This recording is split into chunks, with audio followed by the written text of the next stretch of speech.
തലേദിവസത്തെ FIFA ഫൈനലും പുറത്തുള്ള ആവേശം കഴിഞ്ഞ് വീട്ടിലെത്തി കിടന്നുറങ്ങി എഴുന്നേറ്റപ്പോഴേക്കും ഉച്ചയ്ക്ക് 2 മണിയായി. സ്കൂളുകൾക്ക് അവധി കൊടുത്തത് പ്രതിഷേധിച്ച് ഞാനും കമ്മിലേക്ക് വിളിച്ച് തലേദിവസം ഒരു ലീവ് അങ്ങ് പറഞ്ഞു. മുറ്റത്തിരുന്ന് എന്ത് ചെയ്യുമെന്ന് ആലോചിക്കുമ്പോഴാണ് എന്നാ പിന്നെ 2 ഷർട്ട് അങ്ങ് ഡൈ മുക്കിയേക്കാന്ന് ഞാൻ വിചാരിക്കണത്. പിന്നെ ഒന്നും നോക്കിയില്ല, ഒരു ബക്കറ്റ് എടുത്ത് ഡൈ മുക്കാനുള്ള തുണി ഒന്ന് കുതിർത്താൻ വെച്ച്. ദിവന്മാരെ ഞാൻ പണ്ട് മീഷോ ഒന്ന് വാങ്ങിച്ചാണ്, കളറും കളർ ഫിക്സ് സൊല്യൂഷനും. ഇവന്മാരെ വെച്ചാണ്ടോ പണിയെടുത്താൻ പോകണം. ഇതിൽ വലിയ പരിജ്ഞാനമൊന്നും ഇല്ലാത്തതുകൊണ്ട് നമ്മൾ ഗൂഗിൾ നോക്കിയാണ്ട് ചെയ്യണത്. ആദ്യത്തെ പരിപാടി എന്ന് പറഞ്ഞു കഴിഞ്ഞാൽ തുണി മുങ്ങി കിടക്കാൻ പാകത്തിന് വെള്ളം എടുത്ത് ഉപ്പിട്ട് അങ്ങ് തിളപ്പിക്കുക. ഒരു 5 സ്പൂൺ ഉപ്പം കിട്ടോ കിടക്കട്ടെ. അതിനുശേഷം നീളം ഒരു കമ്പോക്കി അങ്ങ് എടുക്കുക ഇളക്കാൻ. അടുത്തത് തിളച്ചോളം നേരെ ബക്കലിലോട്ട് അങ്ങ് മാറ്റിയിട്ട് 2 പാക്കറ്റ് കളർ പൊടി അങ്ങ് ഒട്ടിച്ചിടുക. 2 പൊടി ഇടുന്നത് വേറെ ഒന്നുമല്ല, അത്രയും തിക്ക് കളർ ഇടാനാണ്. ശേഷം നമ്മൾ കുതിർത്തി വെച്ച തുണിയെടുത്ത് ആ വെള്ളത്തിലോട്ട് അങ്ങോട്ട് ഇടുക. കുതിർത്തി വെക്കണ പെട്ടെന്ന് കളർ പിടിക്കാനാണ് കേട്ടോ. ഇനിയൊന്നും നോക്കണ്ട, അങ്ങോട്ട് ഇളക്കിക്കോളുക.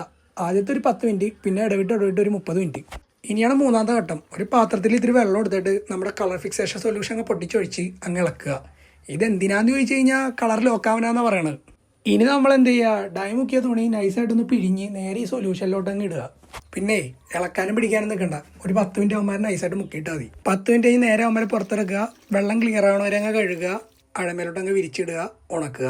പരിപാടി തീർന്നു. അപ്പം ശരി കേട്ടോ, അടുത്ത വീഡിയോ കാണാം. കൊണ്ടുവരാ.